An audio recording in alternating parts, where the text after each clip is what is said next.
can start by telling us who you are and your job title.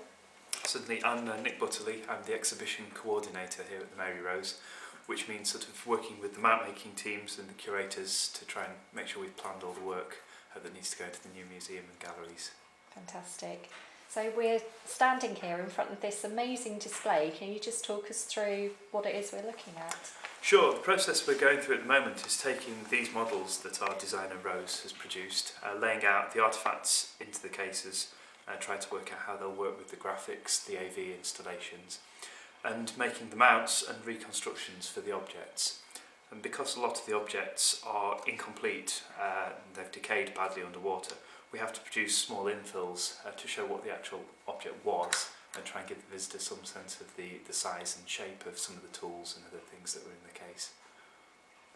Okay, and behind us, is this a scale model on how it will look? Yes, so the model you can see here is the case on surgery and health and medicine, and we had a fantastic chest discovered on the Mary Rose site which contained the barber surgeon's toolkit basically. So you can see here some of the bottles, the containers with medicines of various sorts. We're not sure how well they'd have worked. Some of them are probably what we'd consider quack medicine nowadays rather than useful things. Some of it obviously was very effective, and some of the surgical techniques, you can see the saws, scalpels, razors and that sort of thing here, were absolutely essential, and it was the only chance someone had if they actually got hurt in the fighting. Fantastic. So the new museum that's due to open in 2012. Yes. Can you explain how this case will fit into that design? Yes, certainly. This is one of a number of cases in the west end of the ground floor galleries. We have cases curved around the walls, where you can see the wall actually slopes back in the background.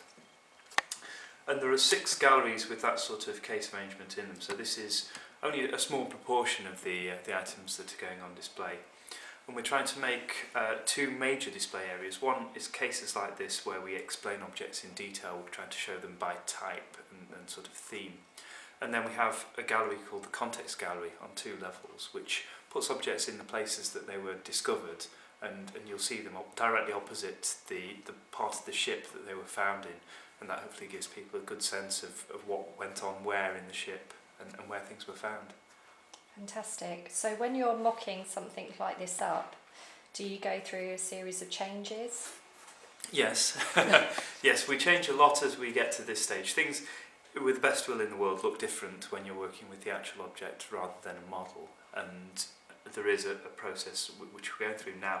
We're just trying to make sure everything really does capture people's eye and works together as a story.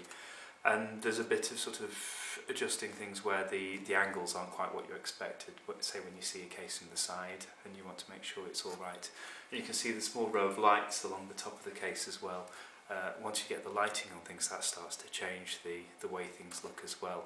And so we've built this mock-up area really to be able to try things out before we get to the final installation phase, which has to be fairly quick and very, very disciplined to make sure you get everything in on time. So will you go through this for all of the collections? We hope so, yes. There will be some areas of the museum we have to be a bit more rapid and just lay things out in a fairly quick schematic way and decide what needs producing, but areas like this really need a lot of attention. Yeah. Fantastic. And what are you personally looking forward to about the new museum? I'm really looking forward to the context galleries. These are huge spreads of hundreds, thousands of objects directly next to the ship. It'll be a real experience and not just a traditional looking at showcases, reading labels. You'll be feeling like you're immersed in the ship itself, and I think that's going to be the highlight. Fantastic, thank you. Thank you.